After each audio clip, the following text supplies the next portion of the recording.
जय झूलेलाल। अॼु असां ॿुधंदासीं श्री सत्यनारायण भॻवान जी सॼी कथा सिंधी भाषा में। कथा खां पोइ असां भॻवान जो भोग ऐं आरती बि कंदासीं। जेकर तव्हां चैनल ते नया आहियो त इनखे सब्सक्राइब ज़रूरु कजो, जीअं कि तव्हांखे अॻिते बि अहिड़ा धार्मिक वीडियो मिलंदा रहनि। अचो त कथा शुरू कयूं। अध्याय पहिरियों। हिकिड़े दफ़े नैमिषारण्य तीर्थ ते शौनकादिक 88,000 ऋषियुनि सभिनी पुराणनि जे ॼाणंदड़ श्री सूतजी महाराज खां पुछण लॻा त हे महामुनि, जंहिं विर्त अथवा तपस्या जे करे मनोकामना पूरी थी थिए, उहो कृपा करे असांखे ॿुधायो। जवाब में सूतजी महाराज चवण लॻो त हे ऋषियो, मां तव्हांखे हिकिड़ी कथा ॿुधायां थो। जा कथा कमलापति श्री विष्णु भॻवान नारद मुनीअ खे ॿुधाई हुई, उहा ध्यानु ॾेई ॿुधो।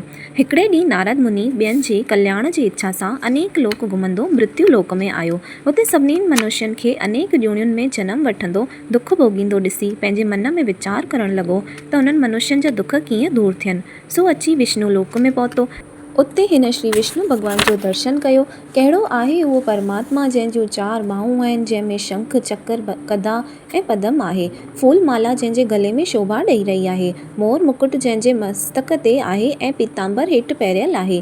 अहिड़ी मनोहर मूर्तिअ जो दर्शन करे योगी नारद उन्हीअ प्रभुअ जी स्तुति करण लॻो, जंहिंजी अपार लीला आहे। अहिड़े प्रभुअ खे मुंहिंजो वारंवार नमस्कार आहे। हे परमात्मा, तूं आदि मध्य ऐं अंत इन्हनि टिनिनि अवस्थाउनि खां परे आहीं ऐं भगतनि जे लाइ गुणनि सहित अवतारनि खे धारण कंदड़ आहीं। हे दया सागर, मुंहिंजो तव्हांखे वारंवार नमस्कार आहे। श्री भॻवान योगी नारद जी इहा स्तुति ॿुधी खेसि चवण लॻो त हे मुनियुनि में श्रेष्ठ, तूं कहिड़ो कार्ज लाइ मूं वटि आयो आहीं? तूं कहिड़ी तुंहिंजी मन जी कामना आहे, सा मूंखे ॿुधाए त मां उनजो जेको उपाय हूंदो सो तोखे ॿुधाईंदसि। नारद मुनि परमात्मा जा इहे वचन ॿुधी मन में ख़ुशि थी हथ जोड़े चवण लॻो त हे भॻवान, मृत्यु लोक में जेके मनुष्य आहिनि से अनेक प्रकारनि जा दुख भोगे गुणियुनि जुणियुनि में जनम वठी रहिया आहिनि। कृपा करे अहिड़ो को सवलो रस्तो ॿुधायो जंहिं करे संदन दुख जल्दी नाश थी वञनि। परमात्मा नारद मुनीअ जा इहे वचन ॿुधी चवण लॻो त हे मुनीश्वर, तो लोकनि जे उपकार लाइ जेको सवाल मूंखां कयो आहे सो ॿुधी मां ॾाढो ख़ुशि थियो आहियां ऐं तोखे अहिड़ो सवलो रस्तो थो ॿुधायां जंहिंजे करे मनुष्यनि जा सभु दुख नाश थी वेंदा। उहो तूं ध्यानु ॾेई ॿुध। हे नारद, हिकु महापवित्र विर्त आहे जो स्वर्ग में देवताउनि खे बि मिलणु मुश्किल आहे ऐं मूं हिन खां अॻु कंहिंखे बि कोन ॿुधायो आहे। सो तुंहिंजे प्रेम खे ॾिसी ॿुधायां थो। उहो श्री सत्यनारायण स्वामीअ जो विर्त आहे जंहिंजे रखण सां मनुष्य जल्दी सुख खे प्राप्त करे मोक्ष खे पाए थो। श्री भॻवान जा इहे वचन ॿुधी नारद मुनि चवण लॻो त हे नाथ, इहो विर्त तव्हां कृपा करे मूंखे ॿुधायो, पर इन्हीअ विर्त जो फल कहिड़ो आहे ऐं इन्हीअ खे रखण जी विधि कहिड़ी आहे, यानी कहिड़ीअ तरह उन्हीअ जो पूजन करणु घुरिजे ऐं कहिड़े ॾींहुं उहो रखणु घुरिजे, सो कृपा करे विस्तार सां ॿुधायो। श्री विष्णु भॻवान चवण लॻो त हे नारद, इहो विर्त दुख ऐं शोक खे नाश कंदड़, धन जी वाधी कंदड़, सौभाग्य ऐं सुख खे वधाईंदड़ आहे, हर हंध में अंत में मोक्ष प्राप्त कंदड़ आहे। इहो विर्त पूरनमासी, उमास, एकादशी या कंहिं बि ॾींहुं जॾहिं श्रद्धा थिए तॾहिं रखी सघिजे थो। शाम जो गांयुनि जे मोटण वक़्तु पंहिंजे कुटुंब समेत ब्राह्मण खे घुरायो, श्रद्धा सां उन जी कथा ॿुधो, देवताउनि जो पूजन करे आरती करे उन जे अॻियां भोग रखिजे, पोइ ब्राह्मण खे भोजन कराए जेके कथा ॿुधण लाइ आया हुजनि उन्हनि खे प्रसाद ॾेई पाण प्रसाद वठी विर्त छोड़िजे। कथा जी समाप्तीअ खां पोइ जो मनुष्य पंहिंजे घर जेसिताईं पहुचे तेसिताईं सत्यनारायण जो भॼन कंदो वञे। अहिड़ीअ तरह करण सां मन जूं सभु मनोकामनाऊं पूरियूं थियूं थियनि ऐं अंत में मोक्ष जी प्राप्ति थिए थी। इते श्री स्कंद पुराण जे रेवा खंड में श्री सत्यनारायण स्वामीअ जे कथा जो पहिरियों अध्याय समाप्त थियो। साधु बोलो शिव शिव शिव। अध्याय ॿियों। श्री सूत जी ऋषियुनि खे चवण लॻो त हे ऋषियो, मां तव्हांखे सत्यनारायण जे महिमा जी ॿी कथा थो ॿुधायां। काशीअ में हिकु सतानंद ब्राह्मण रहंदो हो, जो वीचारो बिल्कुलु निर्धन हो। हू बुख ऐं उञ में व्याकुल थी रोज़ भिख्या वास्ते शहर में वेंदो हो। उन जो इहो हाल ॾिसी श्री विष्णु भॻवान हिकिड़े ॿुढे ब्राह्मण जो रूप धारे काशीअ में आयो ऐं रस्ते ते सतानंद खां पुछण लॻो त हे ब्राह्मण, तूं छो अहिड़ो व्याकुल ऐं दुखी गुज़ारे रहियो आहीं? ब्राह्मण ॿुढे ब्राह्मण खे कलावान ॾिसी चवण लॻो, हे महाराज, मां तमामु ग़रीब ब्राह्मण आहियां। रोज़ पेट टुकुर लाइ शहर जे गिटियुनि मां भिख्या पिनण ईंदो आहियां, मगर प्राल बुध का अहिड़ी अथमि जो मूं ते को बि दया नथो आणे। ॾींहं तमामु दुखी गुज़ारे रहियो आहियां। जेकॾहिं को उपाउ तव्हांखे हुजे त दया करे ॿुधायो। ॿुढे ब्राह्मण जे रूप में विष्णु भॻवानु चवणु लॻा त तूं श्री सत्यनारायण स्वामीअ जो विर्तु रख ऐं उन जी पूजा करे जो दिलि घुरिया मतिलबु पूरी कंदो आहे। सतानंद ॿुढे ब्राह्मण जी इहा ॻाल्हि ॿुधी पुछणु लॻो त इहो श्री सत्यनारायण स्वामी कहिड़ो आहे जंहिंजे पूजा ऐं विर्तु रखण सां दुख मां लंघे पार पवंदसि। ॿुढे ब्राह्मण सत्यनारायण स्वामीअ जी महिमा हिन रीति वर्णन कई। श्री सत्यनारायण स्वामी उहो आहे जो अंतर्यामी, हर हंधि हाज़िरा हज़ूर, मनोकामना पूरी कंदड़, अविनाशी, पार ब्रह्म ऐं सभिनी जे कष्टनि खे निवृत्त करण वारो कमलापति आहे।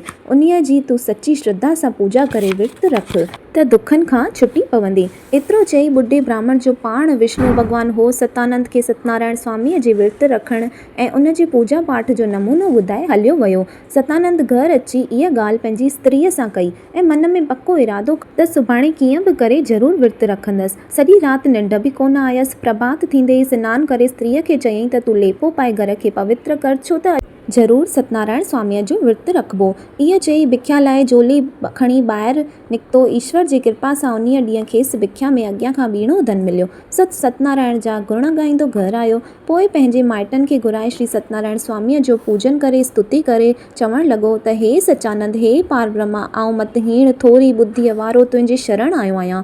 हे विष्णु भॻवानु, तूं मुंहिंजा दुख दूरि करे ऐं मुंहिंजे मन जो मनोकामनाऊं पूरियूं कर। अहिड़ीअ तरह प्रार्थना करे विर्तु छोड़ियईं। आहिस्ते आहिस्ते उहो ब्राह्मण दुखनि खां छुटी धन पदार्थ पाए सुखी गुज़ारणु लॻो। सतानंद श्री सत्यनारायण जे विर्तु ऐं पूजन जो अहिड़ो प्रभाव ॾिसी महीने महीने विर्तु रखणु लॻो ऐं आख़िर सभिनि पापनि खां छुटी मुक्त थियो। सूत जी महाराज शौनकादिक ऋषियुनि खे चवणु लॻो त हे ऋषियो, श्री विष्णु भॻवानु नारद मुनीअ खे चवणु लॻो त अहिड़ीअ तरह जेके मनुष्य सत्यनारायण स्वामीअ जी पूजा करे ऐं विर्तु रखे थो सो निश्चय दुखनि खां छुटी मुक्तिअ खे प्राप्त थींदो। शौनकादिक ऋषि सूत जी महाराज खे वेनती करणु लॻो त हे योगेश्वर, तव्हां जेका कथा सतानंद जी ॿुधाई सा ॿुधी ॾाढो ख़ुशि थिया आहियूं, मगर वधीक इहो बि पुछणु था चाहियूं त सतानंद ब्राह्मण खां सवाइ ॿियो कंहिं इहो विर्तु रखियो आहे या न, सो कृपा करे ॿुधायो। इहा ॻाल्हि ॿुधी सूत जी महाराज ख़ुशि थी चवणु लॻो त हे ऋषियो, हिकिड़ो काठियार हो जो रोज़ जंग में काठियूं आणे शहर में विकिणी पेट पालना कंदो हो, सो विर्तु रखी मुक्तिअ खे प्राप्त थियो। सा कथा तव्हांखे ॿुधायां थो, तव्हां ध्यानु ॾेई ॿुधो। हिकु काठियार हूंदो हो जो रोज़ काठियुनि जी वरी मथे ते खणी शहर में अची विकिणंदो हो।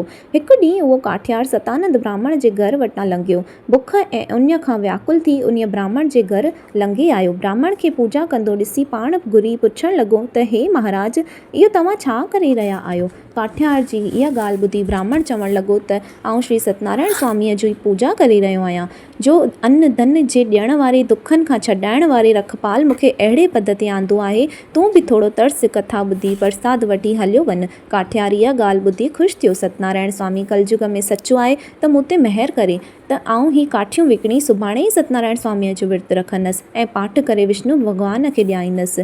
अहिड़ो मन में वीचार करे प्रसाद वठी काठियुनि जी बरी मथे ते खणी वञी विकियईं। ईश्वर जे दया सां खेसि इन्हीअ बरीअ जा ॿीणा पैसा मिलिया, जे वठी ख़ुशि थींदो बाज़ार मां पूजा जो सामान वठी करे विष्णु भॻवान खे प्रसन्न कयईं। विर्तु रखण जे प्रभाव सां उन काठियार जूं सभु कामनाऊं पूरियूं थियूं ऐं हू संसार जा सभु सुख भोगी अंत में मुक्त थियो।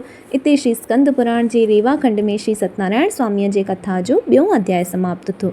साधु बोलो शिव शिव शिव। अध्याय टियों। सूत जी महाराज शौनकादिक ऋषियुनि खे चवणु लॻो त हे ऋषियो, श्री विष्णु भॻवानु नारद मुनीअ खे चवणु लॻो त मां तोखे ॿी कथा साधुअ नाले वाणीअ जी थो ॿुधायां, जंहिं विर्त जी बास बासे औलाद वरितो पर विर्तु कोन रखियईं। आख़िर घणा दुख ॾिसणा पियसि ऐं विर्तु रखी सुखी थियो। उल्कामुख नाले सत्यवादी राजा हूंदो हो, जो पंहिंजे वती प्रता स्त्री परमुग्धा सां गॾु भद्रशिला नदीअ जे किनारे ते श्री सत्यनारायण स्वामीअ जो विर्तु रखी श्रद्धा सां पूजा पाठ करे रहियो हो।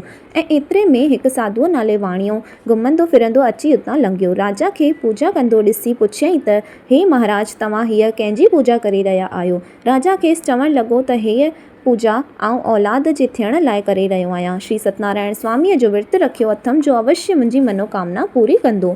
साधु राजा खां इन्हीअ विर्त जो नमूनो पुछी चवणु लॻो त हे साईं, मां ॻोठ में वञी इहो विर्तु ज़रूरु रखंदसि, छो त मूंखे बि का औलाद कान आहे।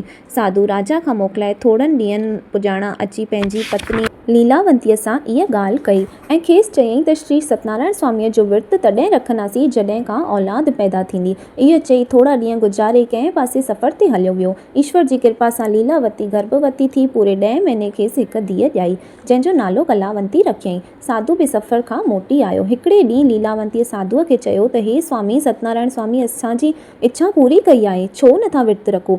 साधूअ चयो त कुझु वक़्तु तरस त कलावंती जी शादी करे विर्तु रखंदासीं। कलावंती अॼु नंढी सुभाणे वॾी, आख़िर अची शादीअ जे लाइक़ु थी। हिकिड़े ॾींहुं साधूअ पंहिंजे घर ब्राह्मण खे घुराए कलावंतीअ जे लाइक़ु वर जी जांच लाइ चयो। ब्राह्मण वर जी ॻोल्हा कंदे कंचन नगर में आयो, जिते हिकु सेठ जे पुट खे सुशील ऐं सुंदर ॾिसी पाण सां वठी आयो।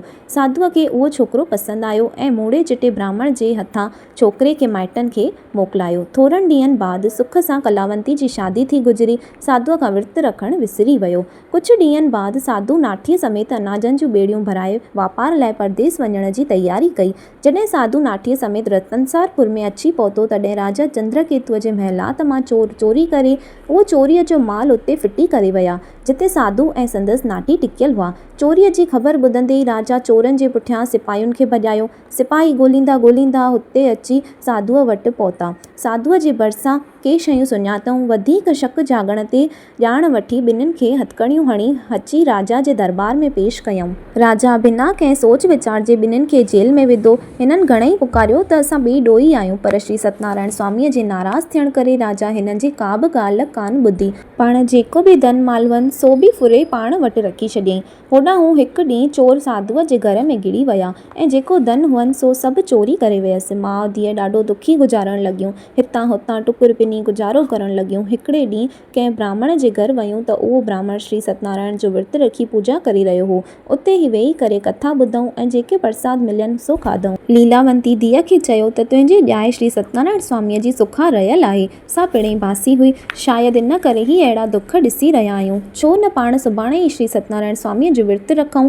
इहो चई करे ॿई ॼणियूं घर आयूं ऐं विर्तु रखियऊं। लीलावंती श्री सत्यनारायण स्वामीअ खे हथ जोड़े बख़्शाइण लॻी त हे सचानंद, हे अनाथनि जा नाथ, हे पार ब्रह्म, तूं असां दासनि ते दया कर ऐं मुंहिंजे पतीअ जो जेको ॾोह हुजे सो तूं बख़्श। हू नाठीअ समेत सुख सां खटी छुटी घर अचनि। सत्यनारायण स्वामी लीलावंतीअ जी अहिड़ी प्रार्थना ते ख़ुशि थियो ऐं राजा चंद्रकेतुअ जे सपने में चयईं, जेके बि सेठियूं जेल में चोरीअ जे तोहमत ते तुर विधा आहिनि से ॿेॾो ई अथई। तूं ॿिन्हिनि खे सुभाणे माल समेत रवानो करे छॾ, न त खता खाईंदे। सुबुह थींदे ई राजा सपने वारी ॻाल्हि मंत्रीअ खे ॿुधायईं ऐं ॿिन्हिनि ॼणनि खे जेल मां कढी जेको धन हुअनि तंहिंखां ॿीणो ॾेई चवण लॻा त तव्हां जेको दुख भोॻियो आहे सो प्राल ॿुध करे ई भोॻियो आहे। इन में असांजो को बि कसूर न आहे। हाणे आज़ादु आहियो, भले पंहिंजे ॻोठ वञो।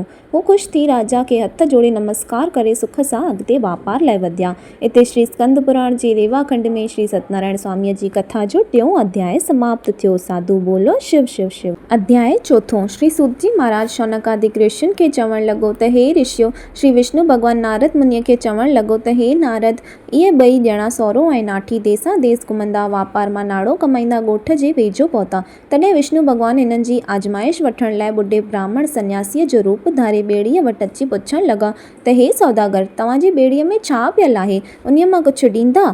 सौदागर धन जे अंध विचां चवण लॻो त हे ब्राह्मण, असांजी ॿेड़ीअ में कुझु कान्हे, हू सभु कख ऐं पन आहिनि। तूं शायदि फुरण आयो आहीं, हाणे हितां हलियो वञ, असां वटि धन कोन आहे। उन्हीअ वक़्तु विष्णु भॻवान हिननि जी अहिड़ी मग़रूरी ऐं निठुरता ॾिसी चवण लॻो त तुंहिंजो चवणु सच आहे, हिन ॿेड़ीअ में कख पन खां सवाइ कुझु कोन हूंदो। इहो चई सन्यासी हलियो वियो। थोरी देरि बाद साधू ॿेड़ी हलाइण जो हुकुम ॾिनो। ॿेड़ी हल्की ॾिसी वाइड़ो थी वियो। जा खणी अंदरि नज़र त मार, हिते त कख पन लॻा पिया आहिनि, धन माल जो नालो ई कान्हे। इहो हाल ॾिसी हू बेहोश थी किरी पियो। नाठी दौड़ वटिसि आयो ऐं खेसि होश में आणे पुछण लॻो त एतिरे क़दुरु व्याकुल छो आयो? साधुअ सन्यासीअ वारी सॼी ॻाल्हि करे ॿुधाई। सा ॿुधी संदसि नाठीअ चयो त इहो सभु सन्यासीअ जे करे थियो आहे, हलो त हली खांउसि बख़्शायूं। साधू नाठीअ सां गॾिजी सन्यासीअ खे ॻोल्हण लाइ निकितो। सन्यासीअ खे पहिरियां ॾिसी तकड़ा वधी अची संदसि पेरनि ते किरी पिया ऐं जार जार रोई करे विरलाप करे चवण लॻा त हे स्वामी, असां वॾो अपराध कयो आहे जो तव्हां सां कूड़ ॻाल्हायो अथऊं। इहो सन्यासीअ जो पाण विष्णु भॻवान हो, तंहिं हिननि ते दया आणे चयो त मूर्ख साधू, तूं श्री सत्यनारायण स्वामीअ जे विर्त जी सुखा करे फिरियो आहीं, एतिरो दुख बि इन्हीअ करे ॾिसी रहियो आहीं। साधूअ खे हाणे यादगिरी पई त मां ॿ भेरा सुखा करे फिरियो आहियां। सो दीन मन थी बख़्शाइण लॻो त हे प्रभु बराबरि मूं अपराधीअ खां भुलती आहे।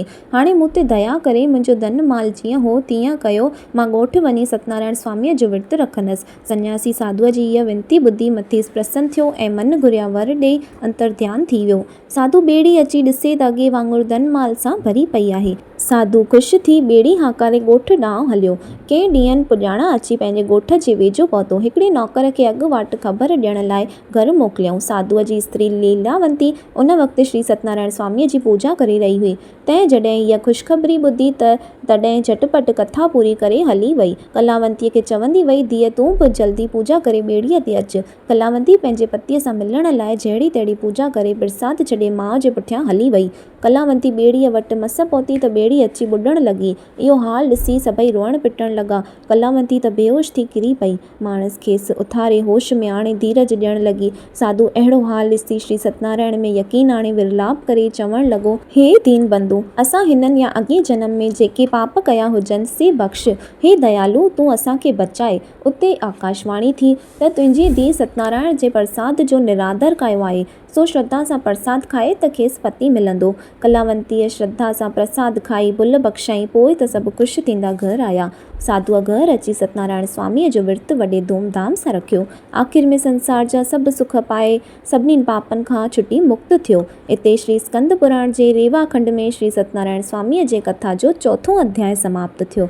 साधु बोलो शिव शिव शिव। अध्याय पंजो। सूत जी महाराज शौनकादिक ऋषियुनि खे चवण लॻो त हे ऋषियो, विष्णु भॻवान नारद मुनीअ खे जेका कथा राजा तुंगध्वज जी ॿुधाई हुई, जंहिं प्रसाद जो निरादर करण करे दुख पातो हो, सा कथा तव्हां ध्यानु ॾेई ॿुधो। तुंगध्वज राजा प्रजा पालक हूंदो हो। हिकिड़े ॾींहुं हू शिकार कंदो कंहिं वन में अची निकितो, जंहिं ग्वालनि पंहिंजे कुटुंब समेत श्री सत्यनारायण स्वामीअ जो विर्तु रखी पूॼा पिया करनि। राजा पंहिंजे अभिमान में सत्यनारायण खे नमस्कार कोन कयो ऐं नकी जेको प्रसाद मिलियसि सो वरितईं। पंहिंजे अभिमान में ही घोड़े ते चढ़ी वापसि महिलात ॾांहुं हलियो वियो। परमेश्वर जी लीला बि अजीब आहे। तुंगध्वज राजा खे 100 पुट हुआ। से सभु प्रसाद जे निराधर करण करे मरी विया ऐं माल मिल्कियत बि नाश थी वियसि। राजा जॾहिं ही हाल ॾिठो त ॾाढो दुख थियसि। वीचार करे महसूसु कयईं त ही हाल कूड़े अभिमान करण करे आहे जो श्री सत्यनारायण स्वामीअ जे प्रसाद जो निराधर कयो अथमि।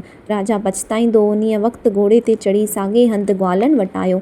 दीन बंधु श्री सत्यनारायण स्वामीअ जे अॻियां हथ जोड़े बख़्शाइण लॻो। पोइ प्रसाद खाई श्रद्धाधारी चरणामृत वठी महिलात में आयो ऐं सभिनीनि मुअलनि पुटनि जे मुख में विधईं। कुदरत ईश्वर जी जो हू सभु उथी जीअरा थिया ऐं धन पदार्थ बि अॻे वांगुरु थी विया। राजा ॾाढो ख़ुशि थियो ऐं उन्हीअ ॾींहं खां वठी श्री सत्यनारायण जो विर्तु रखी पूॼा कंदो रहियो। आख़िर विष्णु भॻवान नारद मुनीअ खे चयो त सत्यनारायण जी कथा तोखे ॿुधायमि। कलयुग में ही विर्तु जल्द फल ॾियण वारो ऐं अंत में वैकुंठ पहुचाइण वारो थींदो। जेके ही विर्तु सच्चीअ भावना सां रखंदा तंहिंजूं सभु मनोकामनाऊं पूरियूं थींदियूं। अन्न धन में वाधारो थींदो, वंश वधंदो, घणे वक़्त ताईं दुनिया जा सभु सुख भोगी मुक्त थींदो। हे नारद, जिन विर्तु रखी मुक्ति हासिल कई तिंहिंजे ॿिए जन्म जा नाला ॿुध। सतानंद ब्राह्मण सुदामे जो जन्म वरितो जो श्री कृष्ण जो भक्त थी मुक्त थियो। काठियार धीराज जो जन्म वरितो जो भीलन जो राजा थी ऐं श्री रामचंद्र जी भक्ति करे मुक्त थियो। उल्कामुख राजा दशरथ जो जन्म वरितो जो श्री रघुनाथ जो ध्यानु करे मुक्त थियो। साधुअ नाले वाणीअ राजा मोरध्वज जो जन्म वरितो ऐं पंहिंजो अधु शरीर चीरे श्री कृष्ण खे अर्पण करे मुक्त थियो। राजा तुंगध्वज स्वयंभू मनुअ जो जन्म वठी धर्म पूर्वक राज हलाए मुक्त थियो। जेके मनुष्य श्री सत्यनारायण स्वामीअ जी कथा जो पाठ करे या ॿुधे थो सो संसार जे दुखनि खां छुटी मोक्ष पाए थो। इते श्री स्कंद पुराण जे रेवा खंड में श्री सत्यनारायण स्वामीअ जे कथा जो 5 अध्याय समाप्त थियो। साधु बोलो शिव शिव शिव। ओम शांति शांति शांति। जय लक्ष्मी रमणा श्री जय लक्ष्मी रमणा। सत्यनारायण स्वामी जनपातक हरणा। ओम जय लक्ष्मी रमणा। रतन जड़त सिंहासन अद्भुत छवि राजे। स्वामी अद्भुत छवि राजे। नारद कहत निरंजन घंटा ध्वनि बाजे। ओम जय लक्ष्मी रमणा।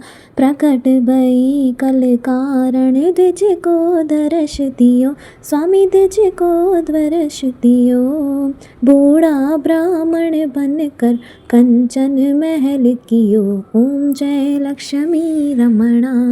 दुर्बल बील काठियार जिन पर कृपा करी, स्वामी जिन पर कृपा करी। चंद्रचूड़ एक राजा जिनकी विपत्ति हरी, ओम जय लक्ष्मी रमणा। वैश्य मनोरथ पायो श्रद्धा तज दीनी, स्वामी श्रद्धा तज दीनी। सो फल भोग्यो प्रभु जी, सो फल भोग्यो प्रभु जी, फिर स्तुति कीनी। ओम जय लक्ष्मी रमणा। पाव भक्ति के कारण जिन जिन रूप धर्यो, स्वामी जिन जिन रूप धर्यो। श्रद्धा धारण कीनी, श्रद्धा धारण कीनी, तिनको कार्य सर्यो। ओम जय लक्ष्मी रमणा। ग्वाल बाल संग राजा बन में भक्ति करी, स्वामी बन में भक्ति करी। मन वांछत फल दीनो, दीन दयाल हरि। ओम जय लक्ष्मी रमणा। चढ़त प्रसाद सवायो कदली फल मेवा, स्वामी कदली फल मेवा। धूप दीप तुलसी से राजे सतदेवा। ओम जय लक्ष्मी रमणा। श्री सत्यनारायण जी की आरती जो कोई नर गावे, स्वामी जो कोई नर गावे। कहत शिवानंद स्वामी मन वांछत फल पावे। ओम जय लक्ष्मी रमणा। अचो त हाणे भोग था लॻायूं। भोग लॻायो मुंहिंजा मिठा भॻवान, तव्हांजो ॾिनल मां तव्हांखे तीअर पिया, तव्हांजो ॾिनल मां तव्हांखे तीअर पिया। बिलड़ीअ बेर चखे चखे आंदा, वठी विसारे तंहिंखां तो खाधा। बिलड़ीअ बेर चखे चखे आंदा, वठी विसारियल तंहिंखां तो खाधा। कोन कयव गदिलाईअ जो गुमान, कोन कयव गदिलाईअ जो गुमान। तव्हांजो ॾिनल मां तव्हांखे तीअर पिया, तव्हांजो ॾिनल मां तव्हांखे तीअर पिया। कर्मा खणी आई खारी खटी खिचड़ी, तंहिंजी कयव बाबा खंड जे समान। तव्हांजो ॾिनल मां तव्हांखे तीअर पिया, तव्हांजो ॾिनल मां तव्हांखे तीअर पिया। नामे भगत जी रुखी सुखी रोटी, पकल पारो ते ढोढो छास रोटी। नामे भगत जी रुखी सुखी रोटी, पकल पारो ते ढोढो छास रोटी। कोन कयव गदिलाईअ जो गुमान, तव्हांजो ॾिनल मां तव्हांखे तीअर पिया। सुधा में भगत जा कचा पक्का चोखा, खाई कयव की न उच नीच जो गुमान। तव्हांजो ॾिनल मां तव्हांखे तीअर पिया। हीअ जुदासी अर्ज़ करई थी, हथड़ा ॿधी पोइ पेरे पवई थी। हीअ जुदासी अर्ज़ करई थी, हथड़ा ॿधी पोइ पेरे पवई थी। भोग खाई वञ सच्चा भॻवान, भोग खाई वञ सच्चा भॻवान। तव्हांजो ॾिनल मां तव्हांखे तीअर पिया, तव्हांजो ॾिनल मां तव्हांखे तीअर पिया। जीअं कई अथव ॿियनि सां भलाई, मूं सां बि करजो रघुवर राई। जीअं कई अथव ॿियनि सां भलाई, मूं सां बि थिजो रघुवर राई। तुंहिंजो ॾिनल मां तव्हांखे तीअर पिया, तव्हांजो ॾिनल मां तव्हांखे तीअर पिया। तो बोलो सत्यनारायण स्वामीअ की जय। उम्मीद आहे तव्हांखे श्री सत्यनारायण स्वामीअ जी इहा कथा ऐं आरती पसंदि आई हूंदी। भॻवान तव्हां सभिनी जूं मनोकामनाऊं पूरियूं करनि। हिन वीडियो खे पंहिंजे परिवार ऐं दोस्तनि सां शेयर ज़रूरु कजो। मिलंदासीं अॻिले वीडियो में। जय झूलेलाल।